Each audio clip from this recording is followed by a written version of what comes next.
The Celtics seem to have found the antidote to Jimmy Butler's poison, holding the Heat's scoring leader to just 6 points in 27 minutes of action in a Game 4 blowout on Monday. The Celtics won 102-82 as Jason Tatum's 31 points saw them claw back ground in the Eastern Conference Finals, which now stands at 2-2. Game 4 of the Eastern Conference Finals, the Boston Celtics and the Miami Heat. Jimmy Butler back in the lineup after missing the second half of Game 3. Jason Tatum, oh yeah, they ready. No Marcus Smart, who's out with an ankle injury, wouldn't be a problem. Big Al to the Time Lord, 12, 9, and 5 for number 44 in your program. C's steal the ball, so they looting. Hit my man on the fast break, alley-ooping. Derek White to Jason Tatum, and then more of White, who played huge. He had 11 in the first half, finished with 13, starting in the place of Marcus Smart. Boston again jumped out huge to an 18-1 lead. And then the Miami Heat. Mama said there'd be days like this where everything you put up is a miss. The Heat had 11 points in the first quarter. No starters in double figures. Miami starters shot 7 for 36 from the field in the game, 1 for 10 from 3. Yeah, that's not good. Second quarter, he's not a transporter, that's Jason Statham. He's a big baller, that's Jason Tatum. The reverse layup. Smooth like a brown beverage. Jaylen Brown, he had 12 going strong to the cup. C's in control up by 24 at halftime. And you know what? They started hosting the block party. Try Jesus, but don't try me. Robert Williams like, And then Horford, stick 'em like fly paper, neighbor. And then, take your lunch money. The Heat don't think it's funny. Going the opposite direction, that is a bucket for Jaylen Brown. 11 blocks for the C's. And if you want to improve your situation, heavy precipitation. Tatum, 31 points on the night. C's still up. And then to close it out, hey, Al Horford got stocks on the blocks and he's giving out shares. One of his 4, he turns 36 in 10 days. It's a Beantown beatdown. Celtics win 102-82. C's 5-0 in the playoffs following a loss. Let's hear from Jason. We just came back and redeemed ourselves. Everybody. We knew this was a game that we really needed, protect home court. Just following last game, we were just ready to play. Everybody was just ready to, get back out here and play better. Our NBA expert Alister Albert joins us now. Alister, welcome back, my friend. Good evening, guys. Thanks for having me as usual. Yeah.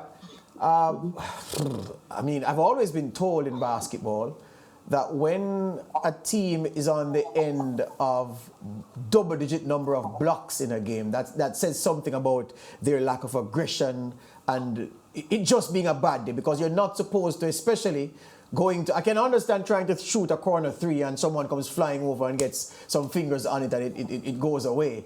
But when you're getting blocked at the cup, Alister, it does say that your opponent really is living in your head in that game and you're just not at the races. And the scoreline told it, or the details of the game. 11 blocked shots for the Heat. They didn't turn up. They didn't turn up last night. Yeah, they didn't. I think that's a really good explanation for it. They were a bit lethargic, very lackadaisical. The game started off really slow. The summary said it, 11 points in the first quarter, 33 in the first half. The guys were just not efficient. There was just no effort in everything that came out in that last game. And it's a bit difficult to say no effort because, they did try to put up shots. They did try to get into, positions and everything that they are used to. But I think that's where more credit comes to the Boston Celtics in coming back and being able to crowd Jimmy Butler and being able to kind of prevent him from getting to his spots and making those shots that he normally makes. So it was a really good team effort from, I think, the Celtics, being able to just surround and swarm the guys in the zone and open shots and everything. It was just a really bad night for the Heat, and it's really, bad, historically bad.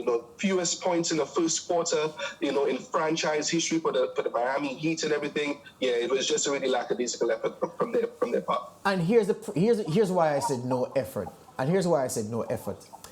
When the Heat go back and analyze the game, one thing is going to be universally accepted within the group.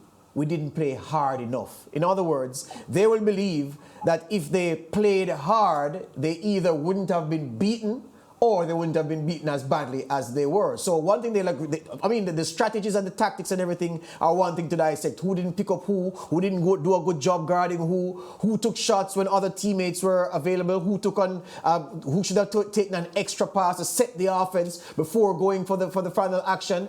The point that will be accepted is that we weren't aggressive enough, we didn't go hard enough, and that's what they'll start with in Game 5. We got to go out there and compete, we got to go hard. So therefore the question is, both these teams, we've seen them over the first 4 games, yeah? These two teams go hard. Who does the advantage lie with?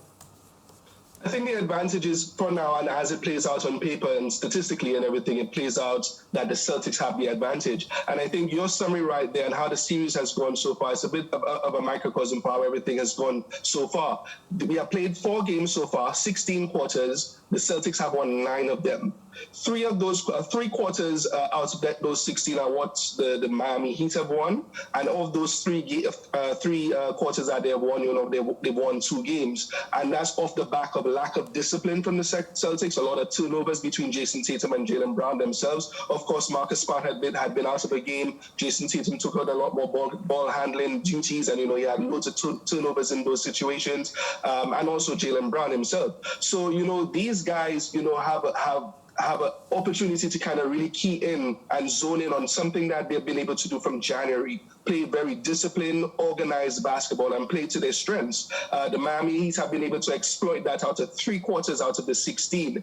And what's kind of affected them there as well is the Celtics having issues with availability between Horford, Smart, and Robert Williams missing games. So, and these are the quarters that they've missed, those they've lost when they had these guys not playing as well. So I think Miami Heat need a little bit of luck on their side in terms of guys sitting out, and also just them being able to just play hard and concentrate quarter by quarter how they produce and be a little more efficient. So, but right now, just based on just those simple stats, 9 quarters won out of the 16 for the Celtics. I think they have a little more offensive firepower and a little more juice to kind of get them past the series. Yeah, at the time, Lord Robert Williams gaining more fans by the game in this postseason for the Celtics. Still with basketball, Dallas Mavericks will be trying to prevent a sweep when they host Golden State Warriors in Game 4 of the Western Conference Finals later on Tuesday. That match, of course, that game live on Sportsmax. Mavericks coach Jason Kidd says his team must address their issues with scoring. You don't look at the game differently. You're gonna coach to win, put guys in a position to be successful. We truly believe, again, and we've said this over and over, we're getting great looks. The ball just hasn't fallen for us, and hopefully we can get those same looks tonight, so that we can find a way to win. But we got to take those shots. We can't hesitate. We're creating those looks here in the last 2 games. And so, as a pitcher, you give up a home run, and you got to have that same mentality. You got to come back and be able to think you can get that next batter out. Same with shooting. You got to take the next shot. When you look at who we're playing against, Steph and Clay, they don't make them all, but they believe that the next one is going in if they had missed the shot before. So we have to be confident. But we got to generate those same shots, and if we can, we truly believe we can make them tonight. Alister, I know I'm getting old because Jason Kidd is the Mavericks coach, looking gray. When I was in high school, I bought the Jason Kidd sneakers when he was a player. I used to watch him every week. Yeah, and yeah, so we're both getting old. But here's the question, though. Here's the talking point, though, Alister. Andrew Wiggins has added something tremendous to the Warriors. This is one of the players that the analysts got right when he came over to the Warriors about what he potentially would give. He's given all of that and perhaps even more. So when it's not happening for Steph, Wiggins carries the scoring load. Clay, we know that he still really hasn't found his groove, but at any time he can snap into life. And most crucially, Alister, from my perspective, Draymond Green is having a very fit postseason, mentally more mature than we've seen him in the past. And I think these Warriors are awesome. Whatever happens in that Game 4 later today, I expect them to win not just this series, but to win the NBA title. Oh wow, you're pushing them really far, huh? You're not giving Celtics or Heat any chance. But no, it's I think it's fair. They've played really strong, offensive, overpowering, overwhelming basketball throughout this whole playoff series so far.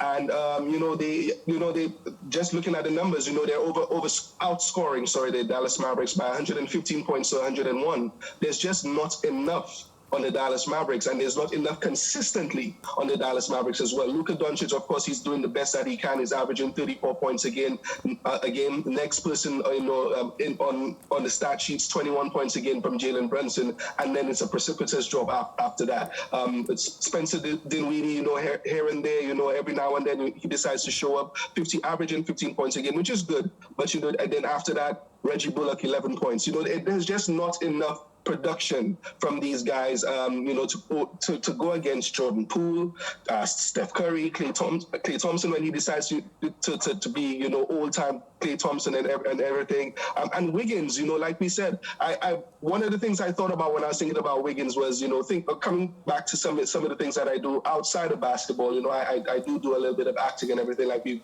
mentioned before, and it's really important that people have the right roles in the different productions or teams that they're in.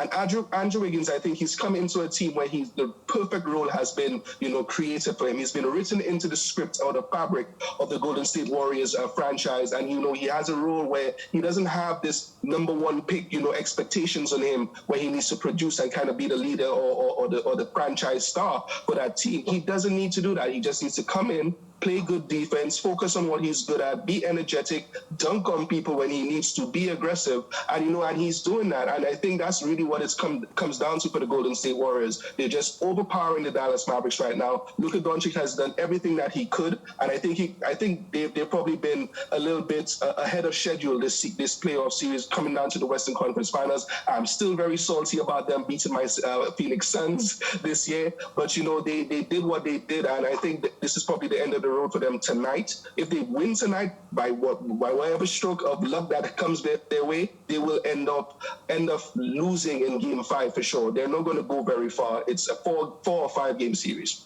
Yeah, that Wiggins dunk on Doncic had me remembering Scotty's nasty dunk on Patrick Ewing, which I haven't forgiven him for yet. Yeah. All right, thank you very much, my friend. Thank you very much, my friend. We'll talk again. Good. That's it for the NBA. Back with more on the Sports Mag Zone after these.